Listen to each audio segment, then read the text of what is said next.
الرحمن الرحيم. كتاب رياض الصالحين. باب فضل الدعاء بظهر الغيب. قال الله تعالى: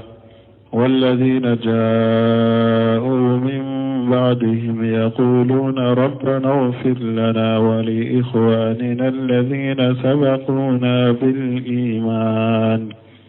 وقال تعالى: واستغفر لذنبك وللمؤمنين والمؤمنات. وقال تعالى إخبارا عن إبراهيم صلى الله عليه وسلم: ربنا اغفر لي ولوالدي وللمؤمنين يوم يقوم الحساب.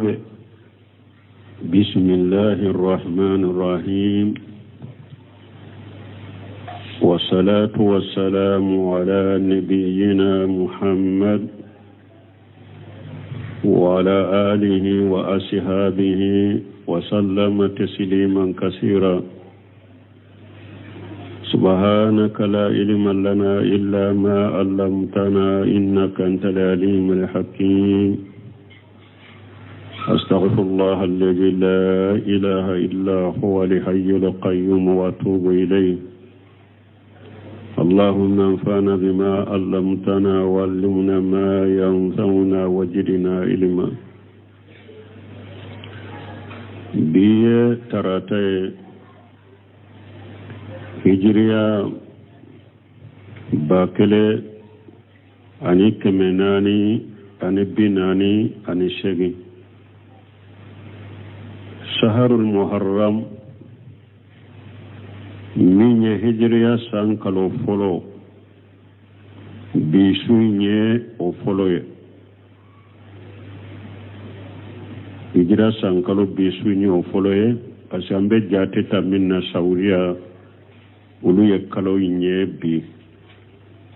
sini tarata ye muharami ka folo de hijira san kalo folo. o b'a yira silamɛw an ka san yɛlɛmana. antum be hijriya bakila ni kemenani ani binani ani wolonfula. sisa kera hijriya bakile ani kemenani ani binani ani sheki. miladi nasaraw ka jate bafula ani muga ani woro sankalo woro na bisu nye otani woro na de. ambe dawda bu masjid rajab ambo kono. درسوا الحافظ النووي أكا كتاب كنو رياض الصالحين. بندا مناكو باب فضل الدعاء بجهر القيب. كل ني بندا فسمنتيا من بالا ني مغوتي كدواو كمغويا أكوفي كدواو كمغويا أكوفي فسمنتيا من بولا ني بندا بناكوما ودكا. أي آية سبكي أكدل لوي. قال الله تعالى أكو ألا قول من كرتالينو والذين جاءوا من بعدهم ألاكم غمون نانو كوفي جون كوفي وبين فرنفانسيا سرهولا معنا مهاجرين أني الأنصاري الأنصاري غمون نانو كوفي يقولون ربنا اغفر لنا ولإخواننا الذين سبقونا بالإيمان. وبافانتكي ألا أنك جنوبو يا فاني أني إكانك بلمو جنوبو يا فاني منو نيان كل من يلا ويلي من يمنا أني نوني مهاجرا الأنصاروية.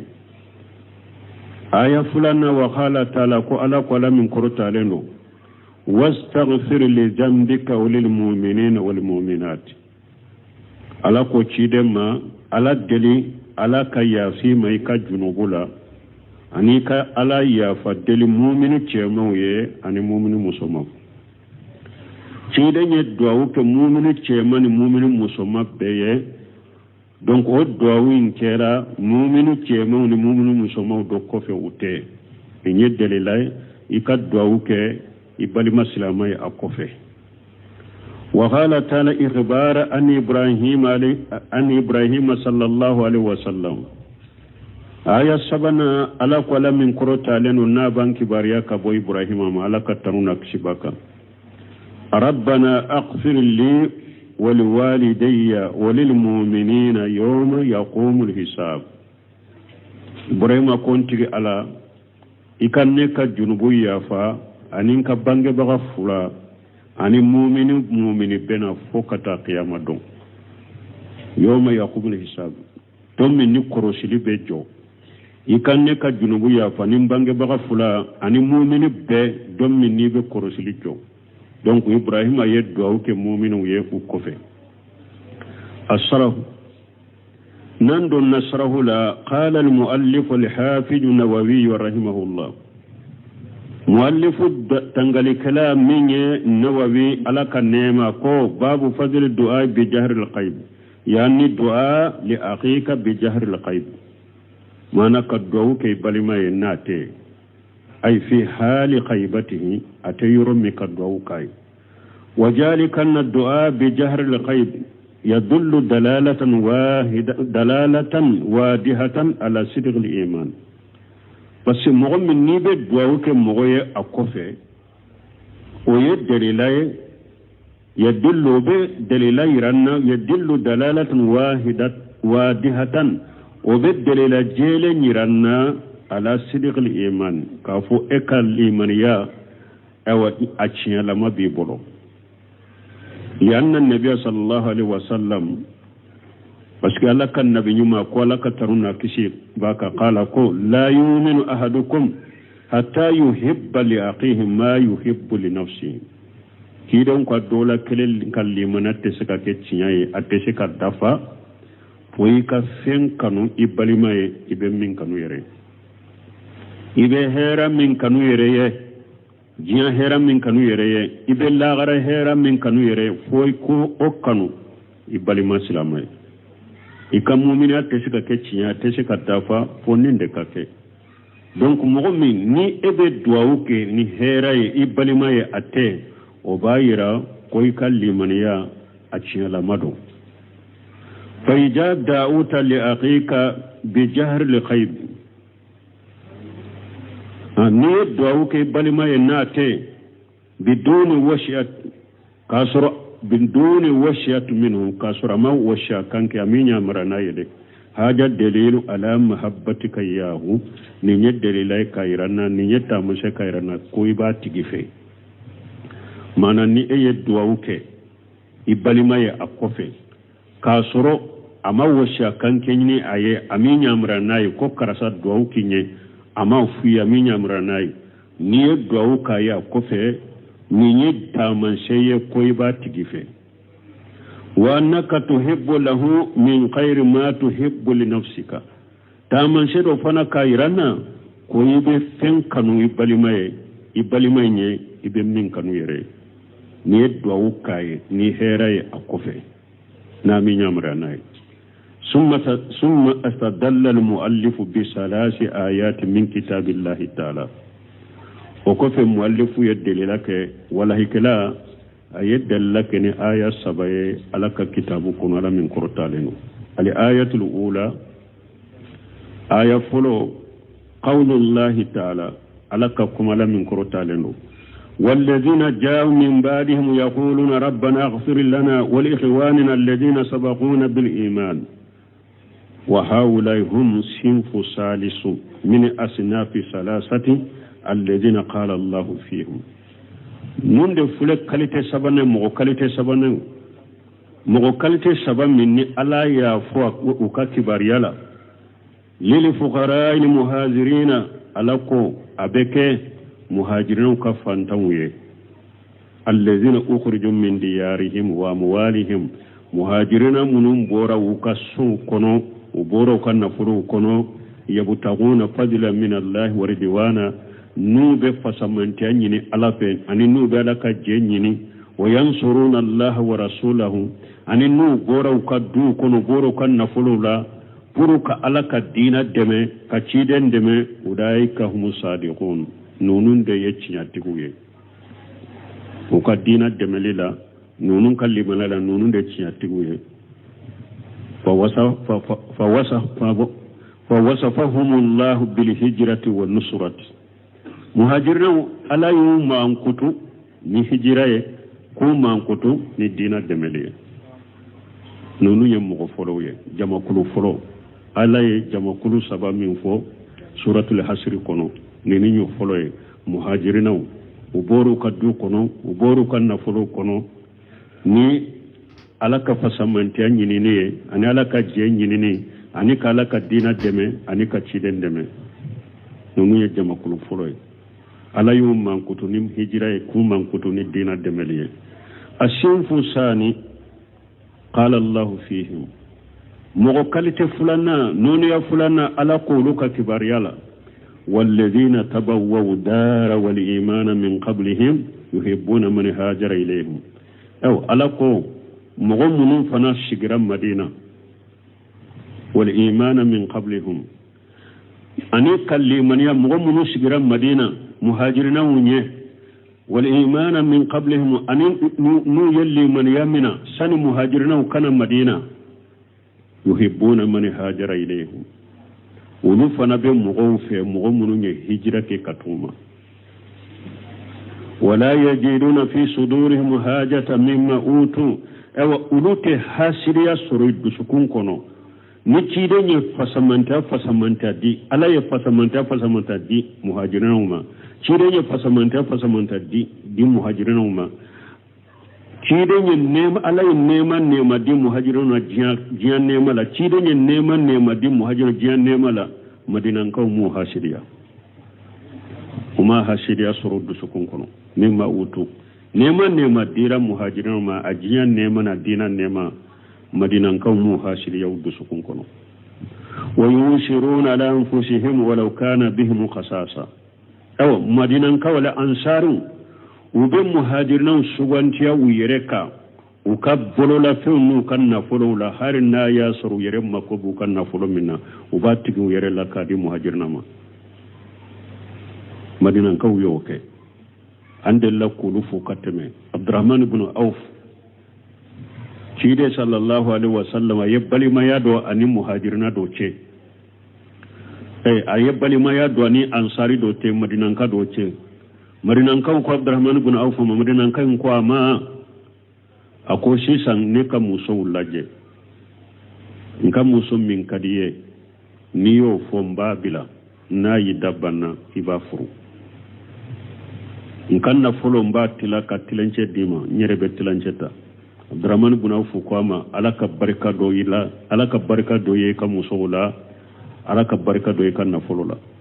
ne yere ko marasambe ni sugu baw bolo doro sugu iranela ne be ko marasinya do ne yere be se ka deburde aye sugu irala dom be se kan ninke ni al ansar wute donc bu yere suganta u ben muhajirin suganta u yere ka har nu yere kan na fulo min makobu yere la da ba tige u yere la ka di muhajirin ma o man yuqasuha nafsihi ni alaye mu'min tanga inni kan na fulo kan ko juguma fa ulaika humul muflihun u lutti la mo de ganya mo ye u ben min ni ala fe u ba soro u be siram min ala bu kisama me hadama de ni matanga kabon na furo kanu ko juguma ibe kuma sugu be fo be ke wale be ke na folo no fe na folo kanu ko jugu be hada madendo kuma sugu be folila abido ke wale sugu be ke lila ni na folo kanu ko jugu donc o de ya to la ko ni ala ye mo min kisi kan ewa ni na folo kanu ko juguma uluti la mo de ni yoro soro bagawe wa haula humul ansaru ansaru li madinati ewa nunu de to ko ansaru madina ka ansaru dina de me baga ulu fana yala ka dina de fa madina ka ciden de fa madina ne je jama kulu fulana nunu ya ansaru ye wasinfu salisu nuni asabana walladhina ja'u min ba'dihim mu'minun nana muhajirina kofe mu'minun nana ansaru kofe يقولون ربنا اغفر لنا وبافوا انتي على يا فما ولإخواننا إكي يا فانك بلمهم الذين سبقونا بالإيمان من ينقل من يلا ولا تجل في قلوبنا قلة ala ikana dimi do andu sukun kono lillazina amanu mu'minun liman yara ikanu dimi do andu sukun kono rabbana antigi ala innaka raufur rahim e ala de hinna gelen tige e ala de ne malikelay wa hadhihi da'watu li ikhwanihi bi jahri al khayr donc mu'minu munun fle kana muhajiran ko fe nu nana la ansharu ko fe nu yenin duawu ke muhajiran le ansaru ye ni nyede ka duawu ke balimaye akofe o yeddo aw ko balimo yo ko fe imamuna malik rahimahullah ay istimbatu ke falelike ka bonne ayala walladina ja'u min ba'dihum malik rahimahullah ko ni mo ye sheba ko iddu sukun kono mo bilala sheba kontrola ko ni sheba ka dimin pila muhajirina ali ansharu ako islamu ka baitul mali e sentala silamo ka baitul mali drome kele manka di e ma silamo ka baitul mali la e sentola parce que tumami ala ko silamo ka baitul mali mo munun ni robola ayawlu do fonnenye muhajirano ka fantaw anela ansaru ka fantaw ani mu'minu munun nana muhajirano al ansaru ko fe nu yeddo ke muhajirano al ansaru ye muhajirano al ansaru ko udimu ma dogula urushe ni yorodu fana fantaw sen yorobe baitul mali la waye istimbatu kenina akome mogo be sebaw dangade mogo be sebaw nanide mogo be sebaw koniyade e sente baitul mali la har na ya suru silama baitul mali be jamana kono e sentala niye aya folo tafsiriye al ayatu saniyatu qawluhu ta'ala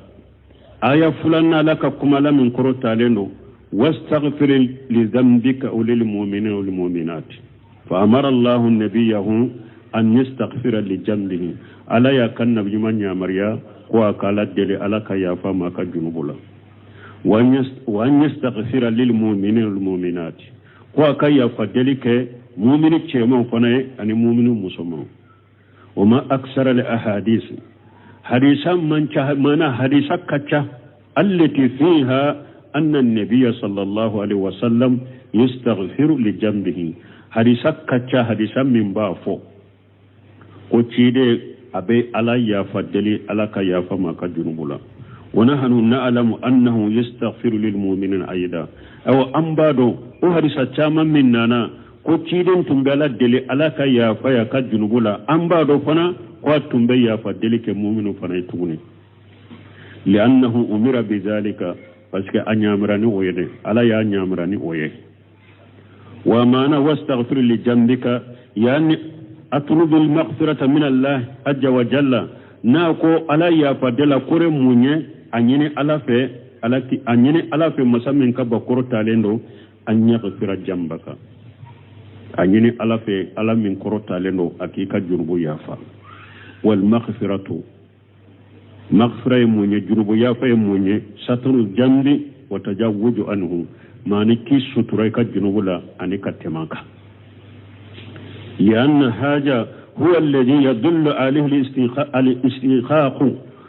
kolo minye kolo ni samayoro kolo ni samana ka boyoro me abode yiranna fa innahu mustanqu min al-maghfirati parce que maghfira ewa minye waqfir qafuru asamana ka bunna مغفرة جمعي وهي وقاية الراس بالبيدة المعروفة القوجة مغفرة يدي ube kotoro minka ube nege bankul fula minka uba dila nege bankul fula de okele yorola jihadu yorola utumba sori ukunna uba fama li qawja tudaw ala ras inda alqital abib bila kunde ka kele wakati fataqihu min ashihami wa tasturuhu abib kunkolo tanga kabo binyuma abe kunkolo sutura fana ko fula bala na donna kunkolo la be kunkolo sutura kele fulana abe do kunkolo ni binyu ni nyogonche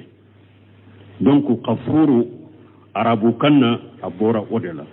donc akoro de hadamade ni ala soso ka junubuke ala bi sutura ka junura mote bo kalama ba ya faye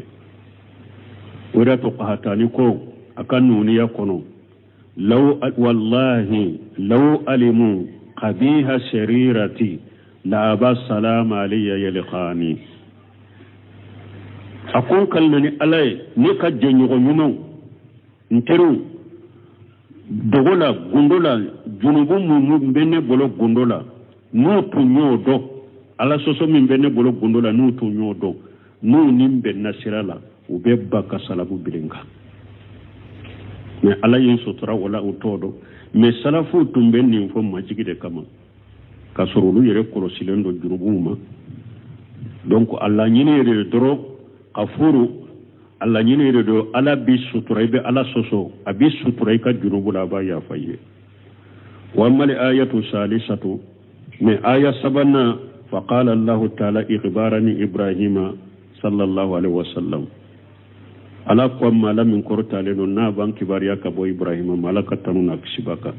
rabbana aghfir li wa liwalidayya wa lil mu'minina yawma yaqumul hisab fa qawluhu lil mu'minina haja du'a lil mu'minina bi jahri al ghaib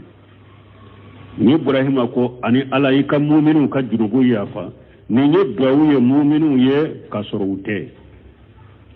ijan wala du'a lil mu'minina bi jahri al ghaib من طرق رسول عليهم الصلاة والسلام ولا قد ووك مؤمنون وكفى نوتي ويتشيدون كسرادي ألاك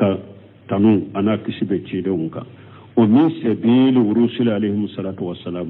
أو تشيدون كتاسرادو فنا ألاك تنو كسبوك ومن ذلك بولا أننا ندعو لإخواننا في صلاتنا بجهر الخيب أو فنا أمبي صلي أمبالي موكا وكفي أنك صلوا كنو كلنا يقول السلام علينا ولا عباد الله صالحين أمبي بني فانك تهيا كنو أمبي با فانك تهيا كنو سلام علينا ألك كشبانك ولا عباد الله صالحين أني ألك جنوما بي وهذا الدعاء نيد دعاء ده وقد قال النبي صلى الله عليه وسلم أياسر النبي ما قالك ترونا كشباك إنكم أقوى فلي إذا قلتم ذلك أكون ينفاك تحيالا سلمتم على كل أبد صالح في السماء والأرض أي كشينيك جونيما بك جونيما بسانكبا دلا جونيما بدوكولو دلا أي كشينيك أي دعوك نكشي أولو بيه فأنت إذا قلت نيكو السلام علينا ولا عباد الله صالحين كشي بانكا أنا لك جنوما بي هذا الدعاء لإخوانك بجهر الغيب يفلك الدعوة كي بالما ويقف نوت يرمي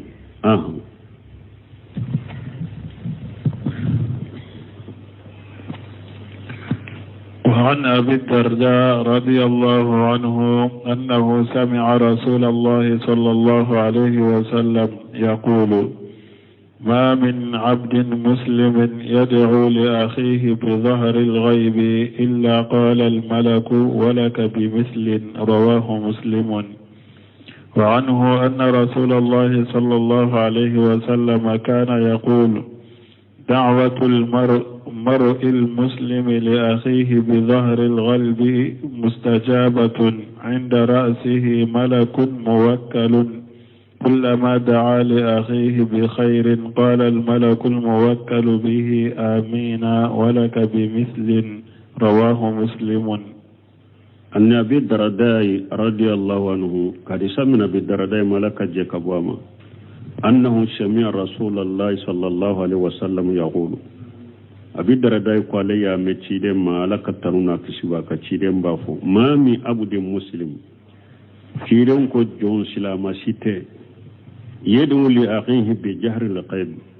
نيبه دعوه كي بالما أكوفه إلا قال الملك فملك دوبا فو ولك بمثله يدعو منك بالما ومغنا بفناي إنه فسمنتي ni e ka balima silamata yoromi ni ko allahumma ghfir lahu malika ba fo alaka ya fay fanam ye ya fa del min ke junubu ya fa min ke balima o nyogona bi fanaye اللهم فيه على مبالي مكر صلى في ويا سورته ملكا بافو ونيغنا بي فناي الله كلا في بي فناي ني حديث مسلم حديث يمبو وانه قال سمنا بالدرداء ما أن الرسول الله صلى الله عليه وسلم كان يقول ولا كثير لك ترونا كسبك تنبافو دعوة المرء المسلم لأخيه بجهر القيب مستجابة عند الراشي ملكو تشيدنكو ko hadamaden silama ika duwawu ye balimai a kofe mustajabatu ko abe jabi inda rashihi malaku ni be duwawu yin fo malikiya dobi kunya fanna muwakkalu ala yo obila ko ke ciden da ye yino fe nin kuma jabilila kullama dali akhihi bi khairi waqti ni duwawu ke balimai ni herai qala al malaku الموكل به على ملكيا منك تشيدني ينوفي وبافو نيدو كي بالما كوفي ملكيا مبافو امين يدو منك بالما على كجابي ولك بمثل ما يغنى بي فناي أرواه مسلم حديثا يمبو أصره ني حديثه صره ذكر المؤلف رحمه الله تعالى حديث أبي الدرداء رضي الله عنه باللفظين مؤلف والله بغى أي أبدرداي كحديثين فوني أفو تشوكو فلاي أن الإنسان كهذا مدى إذا دال يغيه بجهر القيب نيد دوك بلما يكفي قال الملك آمين ولك بمثلي ملكي مبافو آمين لك دعوين جابي أو أن يغنبيه يعني لك بمثل ذلك يعني دعوين منك أن يغنبي فناي فالملك يؤمن على دعائك ملكا دبي دعو منا أمين منا إيكا دعولا إذا دعوت لأخيك بجهر الغيب ني دعوك يبالي ما يكفي ملكا دبك أكا أمين منا بغي ويقول ولك بمثلي أو أباف ونغنى بفناي وهذا يدل على فضيلة هذا نمبي nim fasamantiya yiranna ka duwawu ke balima ya kofe nim bo fasamantiya yiranna lakin haja fi man lam yatlubu minka an tad'u lahu min nimbe ke mo da yede mo min ma nyini fe ko ka duwawu kai ni duwawu ke oye a kofe malika ba fa mina ba fo anyu na biye oye de min ma duwawu nyini fe de amma man talaba minka an tad'u lahu fa da'uta lahu min nim mo min nya nyini fe de koy ka duwawu ke alaye eye duwawu kaye fa haja ka annahu shahidu nimbe ko mi mo de ko abi koro nimbe ko mi ye duwawu ke a ko fe de nimbe ko mi ale bi koro de ka annahu yasma'u kalamaka nimbe ko mi atilo de bi ka kuma kanna ya annahu huwa alladhi talaba minka pasga le de ya anyini fe lakinni ja da'uta lahu bi jahri al-qayb بدون أن يطلب منك من نية دعو كايد أكوفي كاسرما نينيفي فهذا هو الذي فيه الأجر سرب النندلا وفيه الفضل فسمن تابع نندلا على دلا والله الموفق باب في مسائل من الدعاء عن أسامة بن زيد رضي الله عنهما قال قال رسول الله صلى الله عليه وسلم من صنع إليه معروف فقال لفاعله جزاك الله خيرا فقد أبلغ في الثناء رواه الترمذي وقال حديث حسن صحيح. باب في مسائل من الدعاء معنى دعاء كيشغودو duwawu ke cogow do min bonda bena duwawu ke cogow do fo anna usamata bun jayda radiyallahu anhuma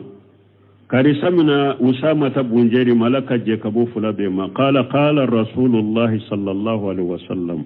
wala ka cidon kala ka taruna kashibaka man suniya ilayhi ma'ruf mo min nu ye hera do kiye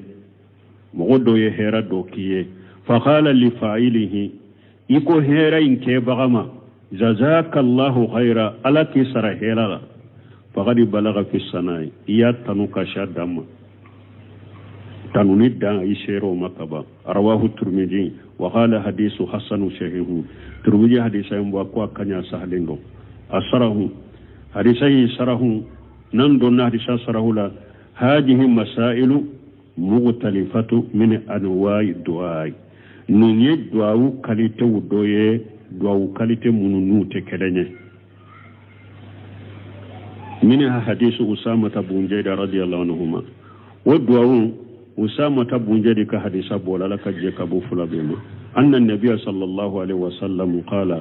كنا بيوم لك تنونا كسبك كو من سني إليه معروف مغمن نوي هيرا دوكيه فقال لفائله يكو هيرا إنكي بغما جزاك الله خيرا على كسر هيلا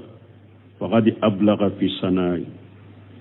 إشيرا أكتنوني دم يا أتنو كشي الدم إذا سنا إليك إنسان معروف بمال أو مساعدتي نمغوي هذا مدين دوية نيومان دوكي إيشيسا نينا فلوي ube ayideme kodola au ilimi ube akera sababu kideme doni dola ka doni do dima au jahi ube joyoro do au khairi dhalika ubuluna nyugonaw fa inna an-nabiy sallallahu alaihi wasallam amara an tukafiya shani al-ma'ruf chide nyanya mariya kunyu min ke bagaye koy kasara ni mo min nyenyu mankiye asara ni ete se kasara donc ika duwa kai ni ko jazakallahu khaira ya attanu ka shaddam siren ko ni mo me nyuman ki asara fa qala man sana ilaykum ma'rufa fa kafiuhu siren ko ni mo me nyuman ki awiye ayati bisara wal mukafa'atu takunu bihasabi hali min an-nas nan ko ni mo me nyuman ki ni siren ko ni mo me nyuman ki ka sara saralim be keni hada maden kelen kala halade kade man takunu mukafatuhu an tutiyahu misla ma ataka aw aksara modo be ni alaye hera kiyale ka sarali munye aye min dima ika nyogona takadama ube ika fendama min ka chatai masala ni fantanye kadodo taka di setigima ado la nyine munye puru ni ewa nin kado kake sababu kale kanu do yidu sukun kono ki gira alela ki sama kanale ma ibese kale deme chogomi donc ni sugun ni ewa mogomi ni hadamade sugun ale sara chogoye munye aye min dima iba nyogona de taka dama ibe ikafenda ma min ka chatai ale sara liyoye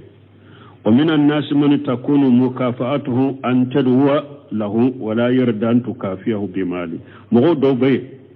ولوكا سراي مونيه نو ينيومان كيه ولوكا سراي مونيه يكاد دعو كايه alete so ika le sarani na foloi oye mugho do tawul mugho do sara chogo na ye nyuman kiye oye ka do kai ale tafe ika sarani na foloi fa inna al-insana al-kabira alladhi indahu amwalu kasiratu mugho minye mugho baye na folo chaman de ba ale bolo wala hujja joyoro ni daraja tigidero wa sarafu fi qaumihi mugho koro talendo aka mugho la aka kabila mugho la ida ahada ilayka shay'a ni otigla moye fendo takadi ema kadola fataytahu misla ma ahada ilayka ayem min takada kadima iyo nyuguna takadama rafi dalika qusura fi haqqihi ale ba jatemina koye masunyalika leka hakela ima le sara chogodo mogoba mogo kortale titiritigi setigi ni oye kado do takadi ema etara o aka kado nyuguna de takasagama o bolo iya dogoyade ima ka hakedi iya le dogoyade lakin mislu haja udu Allah lahu ni na nyuguna yite nin sarana aka kado nyuguna ibe dawde kenninye kiden ko fa illam tazidu ma tukafiunahu bon ni mugo minna ye nyumankiye ni e kanka sara ni na folo koma ni mugo folo min fo e ma fe soro iba sara ni minye fadu lahu ayadu ko atiye mugo mi kanka sara ye min di ma kanka sara ka nyona dama ube ka do dam min ka chatai me ma fe soro na folo soro iba sara ni minye ayadu ko yi ayadu ko yi hatta tarawu annakum qad kafaytumuhu fo o yere ka do fa yere ka ye sisa anye karasa ko ni sara nyenin do min kai ni nya ka sarabo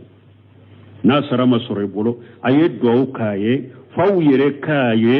aka do kaye a sisan ko ni nye karasa sara wa min zalika an taqula lahu abo o sara kono do kono ika fama jazakallahu khaira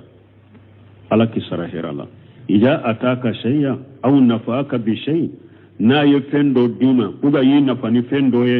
fa qul lahu jazakallahu khaira afwaye ko alaki sara herala faqad ablaqta fi sanai niyen ninke ishera akatanu damma wajalika li anna allah ta'ala parce que ishera akatanu ni damma chokodi parce que fulere ala masamin korota leno ida jajahu khaira kana zalika sa'adatan lahu fi dunya wal akhirah parce que ni ala ya tigi sara herala o beke aka jiya kuna wolode ani lagara kuna dia ni ala ya sara herala abe jiya kuna dia soro abe lagara o be kama jiya kuna dia o be kama lagara kuna dia ni ala ya sara herala وعن جابر رضي الله عنه قال قال رسول الله صلى الله عليه وسلم لا تدعوا على أنفسكم ولا تدعوا على أولادكم ولا تدعوا على أموالكم لا توافقوا من الله ساعة يسأل فيها عطاء فيستجيب لكم رواه مسلم. أن جابر رضي الله عنه كرسا من جابر ملكا جيكبوما قال رسول الله صلى الله عليه وسلم ولك تشيدون ولك تنون كشباكا لا تدعوا على أنفسكم تشيدون وكنا دوكا يركا مانا كنا يردنغا ولا تدعوا على أولادكم أكنا دوكا دونكا مانا أكنا كدوندنغا ولا تدعوا على أموالكم أكنا كنا فلو دنغا لا توافق من الله ساعة يشأل فيها أتى فيستجيب لكم من نتيجة ينبلننا فسكي كدنغا وغتي أني دوا دواو جابي وغتي كانت بي ني كدنغا ينبي جابي ني كدنغا أني وغتي كانت بي وغتي مني على الدليل على النبي صلى فيستجيب لكم ني على بتا أو جابي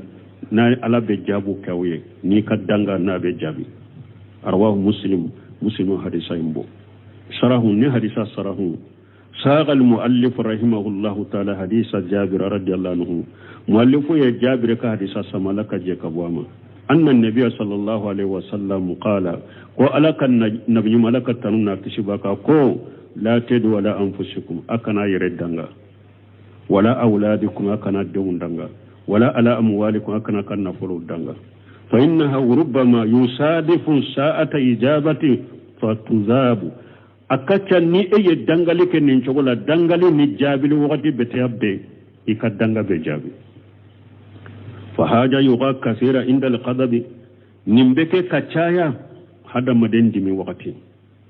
إذا خدب الإنسان ربما يدو على نفسه ni hada maden diminana akacha adon na diminana dro aba yere danga urubama yedo ala waladihi ni hada maden diminana dro akacha aba den danga wa yaqulu masala qatalaka allah jazaka allah bisui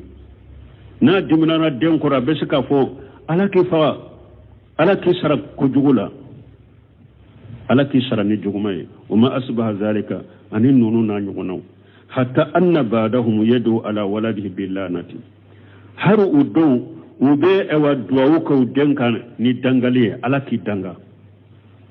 نسأل الله لآفياتا أمي على دلالك الله في أكبر ننكو سقو ما ننكو سقو وكذلك نزيد بعد الناس أبو تقول أمي هذا مدون دوسرو يدعو على أهله على جوجته على أغته أبي دنغك أبي دعوك أكدم بياك aka muso abe duwawu kaka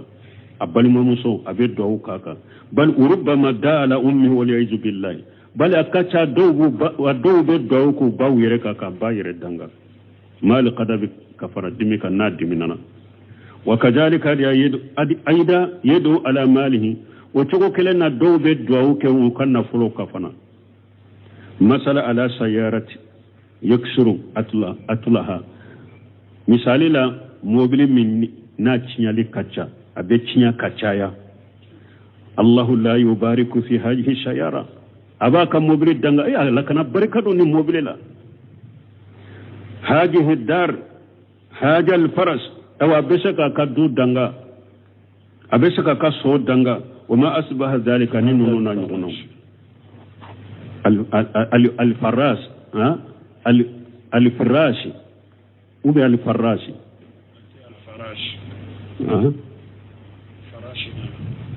al farashi akaso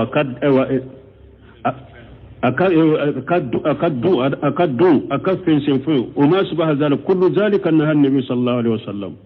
nunum be mi fuleni nye cida nyambali nimbela annedu alaiha an kana do pe nimbeka ika mobili kana do kaka ika du kana do kaka ika so kana do kaka ani nunu na nyugono al cida nyambali nimbela liannahu rubbama yusadifu sa'ata ijabati akacha pasgani jabu wakati betabbe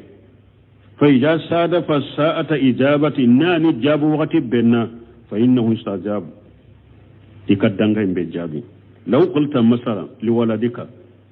tali qatalaka Allah masala ni koy kademma na ala kifa lima ja falita kaja wa kaja munna ayen ninke kan ninke munya yen ninke Allah la yuwafiquka ala kana ebbe sawabama Allah la yuriduka ala kana ke eke tonosoro bagay الله لا يشرفك على كنيه كل هذا حرام لا يجوز نمبي حرام دين ننتبه لأنه ربما تصادف ساعة إجابة بس كاتشا نجابو غتي بس كتابه دوم بجابي donc an kan yere korosi nunuma dangale chama mani de wada to hadisa do na ciden ko laysal mu'minu bitta'ani wala la'ani ولا الفاحش البذيء كيدن كو مؤمن ليس مؤمن بالتعاني اكو مؤمن تمغلب بغي بدا كتوك مغو سابوتي كو لاغوشي كيدن كو مؤمن توي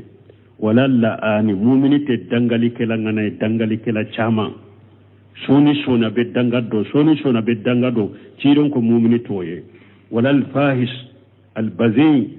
ciden ko mumini te kuma jugu fonne jugu mumini toye nani ni jugu fola ni kuma jugu fola ko mumini toye wala danga chamante mumini jogoye soni ni yere danga soni ni kana folo danga soni ni ka muso danga soni ni ka don danga fo do bu bange ba yere danga ube soni muso ibi don danga soni ibi iche danga mumini jogo te kajalika bo chogola almalu na folo almalu leji يتأثر عليك نفل من ناصر لجل يرى بلو سيارة موبيل أو سغل في البيت وبي أو سغلات دنيا سراكا سوكونو أو خير ذلك وبي نونونا نيغنا لا تدو عليه كنا دعو كاكا نين نفل من سر لجل يرى كنا دعو كاكا نين موبيل من تيالي تشايرا كنا دعو كاكا نين سغلا من يسرك دوكونو كنا دعو كيكا أو سوكا لا تقول الله لا يبارك في كجا كنا فوكو الله كنا بركة دوننا لكن قل اللهم يسر للأمر إكان كم فدعودك على كون غياني اللهم سهل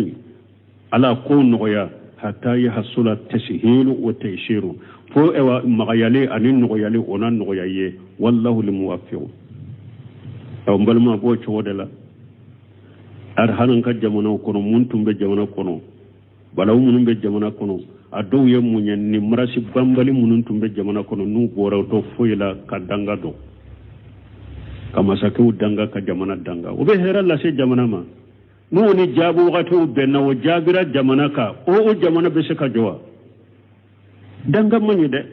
soni karamogo yere de ba fode karamogo de wuddambe kata karamoyama wuddambe kata sunnama ni fama ni desota ni fama ni fo ni fama ko benninke ande do amba danga tumube do ala ika karamogo to eko e karamogo de e doni ke baade eko e ko sunna mode o da ton ko doni te salafu ka doni te koy sunna te salafu ka faamu kay te sunna mo e koy salafu saluhu ka sunna hadi sunno de jamaa ulu te faama dangali ke lawye dangali ke lawte asila janko faama dangali ke lawte ulu be duwawu de ke faama we ahmad ibn hanbali masake saba ayo la jabake masake saba de bolo mamun ani ewa alwasiq almutawakkil billahi aye hera soro o de bolo mamun ali alwasiq ani mamun alwasiq almutaasimu billahi nunu saba ahmad ibn hanbali torade nunu saba bettile ahmad yas ake torade la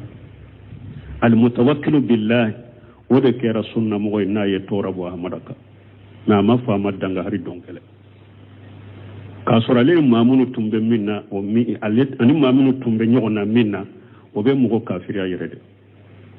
mamunu ko qur'ana ye damfende ahmad ibn hanbal ko qur'ana te damfe ate ko mi ayen nan kare like mamunu ka kene kade doni ke baga jugu ibn abi duwadi doni ke baga jugu o de ya do masakew kunna ko qur'ana ye damfende doni ke baga usoro law ko qur'ana te damfe iya do bada bidiya mugo ni doni ke baga jugu ube do famaw de la ka famaw lasu doni ke baga nyuma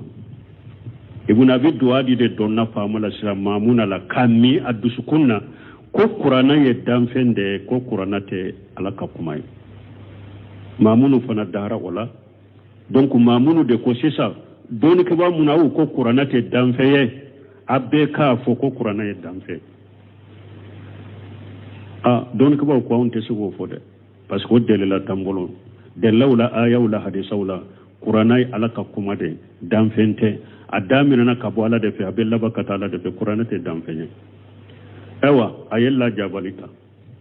akunu mugo na nima fo qur'ana ye damfe garjagele mi kalo min be dima be tige ayeddo ka kalo saraw ayu tige ayeddo ko do kala jabake munye ayeddo bugo ayeddo do kasola amara nun do yere sara semfe karmugo chaman saraw semfe yere la jabali makumununa usara doni ko baw do tumamu nusra na sarati gelinye ulu ya tawili ke o baw ka bolon ko ni ukete alquran wal injili wa tawrata sufi ibrahima sufi musa maghluq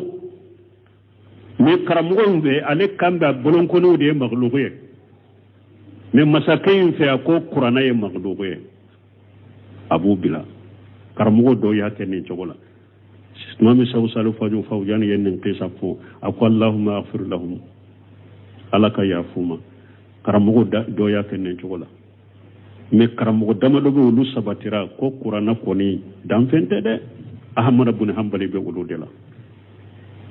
ahmad allah jabara aduna kasola kan ne jologo kala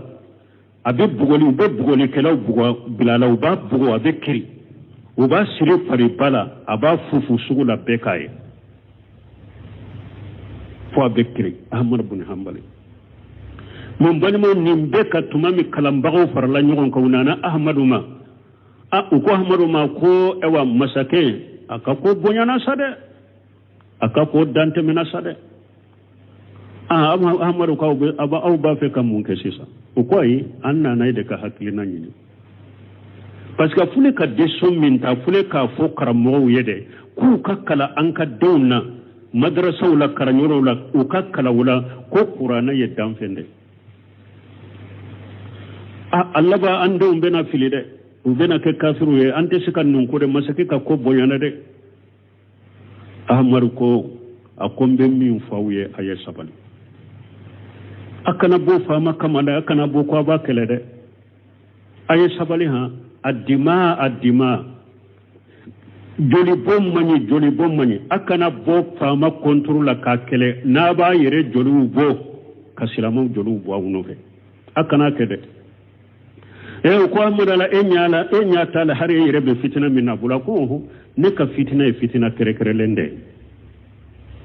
ulni ne fitina kere lende ni yalla jarbi kere lende me akana tadewa silamau jolu bo na be ke fitina labo lenye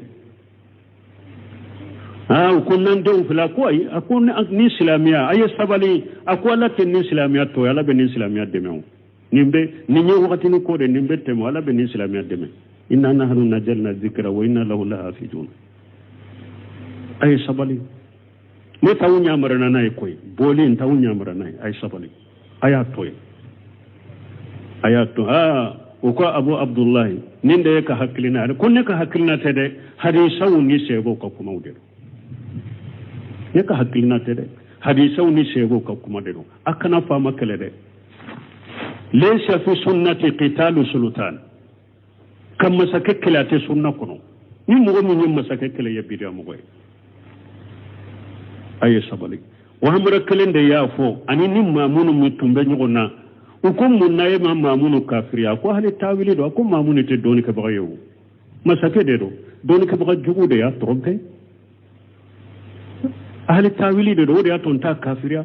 wama tabi ahmad ni la jabafo mamunu ma amirul mu'minin mu'minu nyema aba wala wadala ata wala hari masake akunta kafira ahli tawili do doni ka baga jugu de ye fendo do akunna min famu tabulo ama kafiriya awa kunni tumbin ka duwawu do ni nye duwawu min ke doro na be jabi ntumba ke masake nye ni tumbin ka duwawu do ala bolo duwawu min ni nya ke doro be jabi ntumba ke masake balima fuyi teke jiya kono sisa na make kateme aye to aka qur'ana ko aka to aka hadisa ko koy